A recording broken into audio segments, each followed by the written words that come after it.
آپ اگر آج اس عظیم میلاد کی محفل میں جو بات میں کہہ کے جا رہا ہوں، اگر 1000 میں سے 100 کے دلوں میں بھی یہ بات اتر گئی، سیرت کا یہ پیغام اتر گیا، تو شاید اتنے بڑے مجمع کو ہم کچھ دے سکیں گے، یا ہم یہ کہہ سکیں گے کہ ہمارا جلوس کامیاب ہوا، ہماری محنت رنگ لائی، ہماری کوشش ثمربار ہوئی۔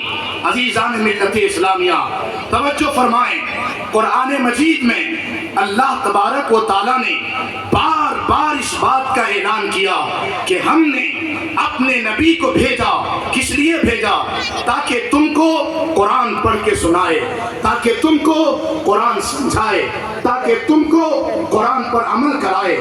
بار بار حضرت ابراہیم علیہ السلام خانہ کعبہ کی تعمیر کر رہے ہیں، اور اس مبارک گھڑی میں اللہ کی بارگاہ میں دعا کرتے ہیں، ربنا وابعث فیہم رسولا منہم یتلو علیہم آیاتک۔ اے اللہ، آخری رسول کو میری اولاد میں بھیجنا۔ کیوں؟ تاکہ وہ قرآن پڑھ کے سنائے۔ اے قوم مسلم، اے مصطفیو، اے سب سے بڑی نسبت پانے والو، اے اس نبی کی امت میں شامل ہونے والو جس نبی کی امت میں شامل ہونے کی تمنا حضرت موسیٰ کرتے رہے، حضرت عیسیٰ کرتے رہے۔ اے وہ امت جس کو اللہ قیامت کے دن نبیوں کی طرح نور عطا فرمائے گا۔ اللہ نے حضرت داؤد سے کہا، اے داؤد، اپنی امت کو خبر دے، ان قریب ایک ایسا نبی آئے گا، اور اس نبی کی ایسی امت آئے گی کہ میں اس امت کو نبیوں کی طرح نور عطا کروں گا۔ اے خوش قسمتو، اے مصطفیٰ کی نسبت پانے والو، سوچو سوچو، ذرا ایک پیغام لے کر جاؤ، ایک بار ذہن و دل کو خالی کر کے ٹھنڈے دل سے سوچو، اتنا عظیم الشان پیغمبر کیوں اللہ نے ہم کو عطا کیا؟ قرآن میں بار بار اللہ فرماتا ہے، اس لیے تاکہ وہ قرآن پڑھ کے سنائے، اس لیے تاکہ وہ قرآن سمجھائے، اس لیے تاکہ وہ قرآن پر عمل کرائے۔ اللہ اکبر!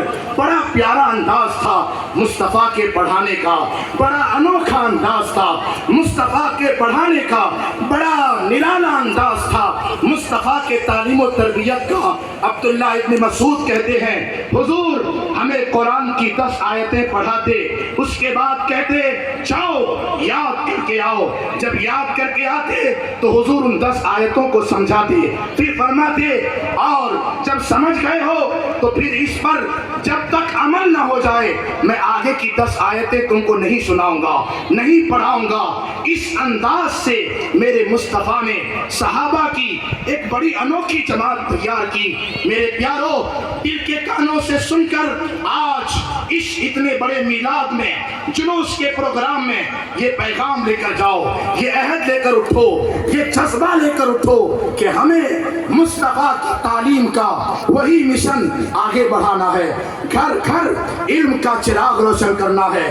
آج قوم مسلم کے سامنے 2 مسئلے بڑے اہم ہیں، ایک جہالت اور ایک غربت۔ اور غربت میں کیا کہوں، جو قوم جس قدر جاہل ہوگی وہ قوم اسی قدر غریب ہوگی، مفلس ہوگی، لاچار ہوگی، در در کی ٹھوکریں کھائے گی۔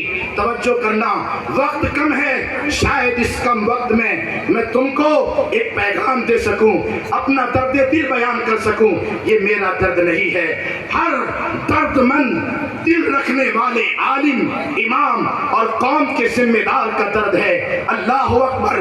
توجہ کرنا، مصطفیٰ نے کس طرح قرآن پڑھایا، مصطفیٰ نے کس طرح قرآن سمجھایا۔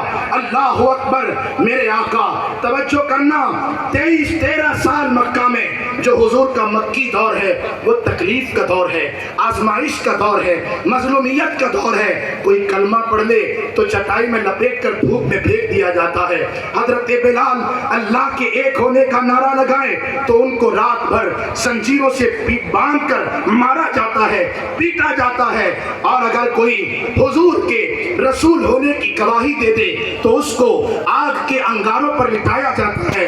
بلکہ یہ یہی نہیں، مسلمانوں سے اتنی نفرت کی جاتی ہے کہ ان کا 2 سال کے لیے سوشل بائیکاٹ کر دیا جاتا ہے۔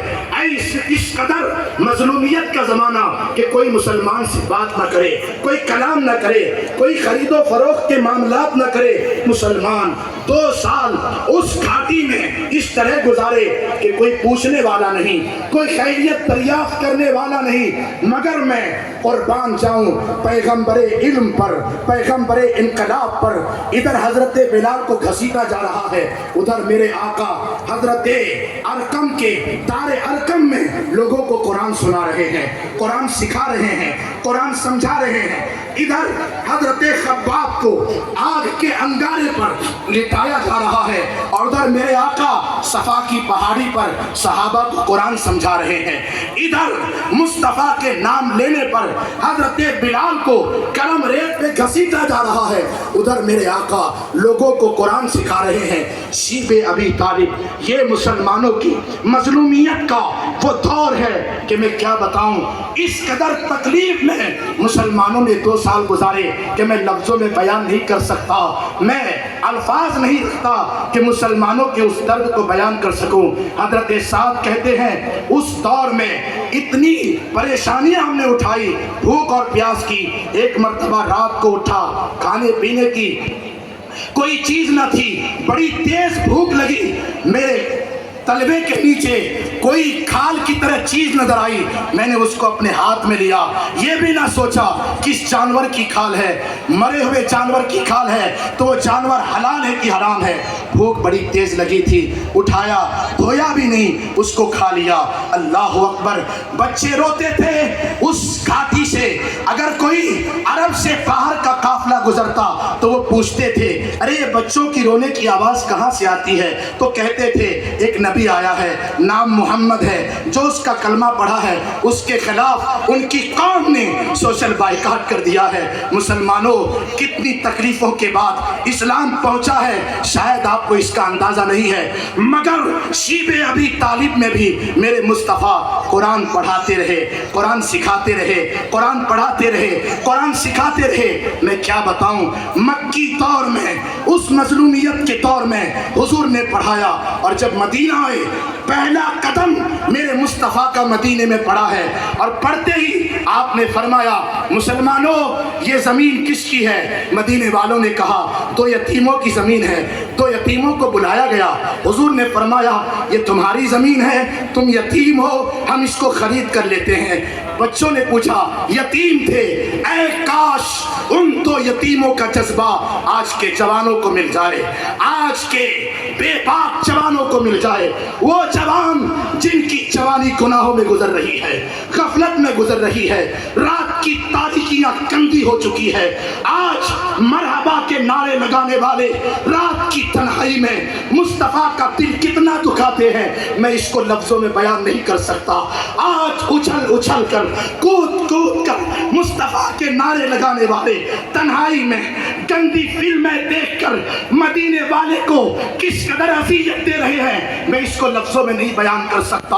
اے جوانوں، اگر تمہارے دل میں میرے محبوب کی محبت رائی کے دانے کے برابر بھی ہے تو آج اپنے محبوب کے در سے یہ پیغام لے کر جاؤ، محبوب کے جلوس کی محفل سے یہ پیغام لے کر جاؤ۔ ان 2 یتیموں سے میرے آقا نے پوچھا، یتیموں تمہارا باپ نہیں، زمین دے دو، اللہ کا گھر بنائیں گے، وہاں نمازیں پڑھیں گے، وہاں قرآن سکھائیں گے۔ بچوں نے کہا حضور اللہ کے لیے، اللہ کو سجدہ کرنا ہے، اس لیے زمین لینی ہے، تو پھر قیمت بھی ہم قیامت میں اللہ سے لیں گے، یہاں نہیں لیں گے حضور۔ اللہ اکبر۔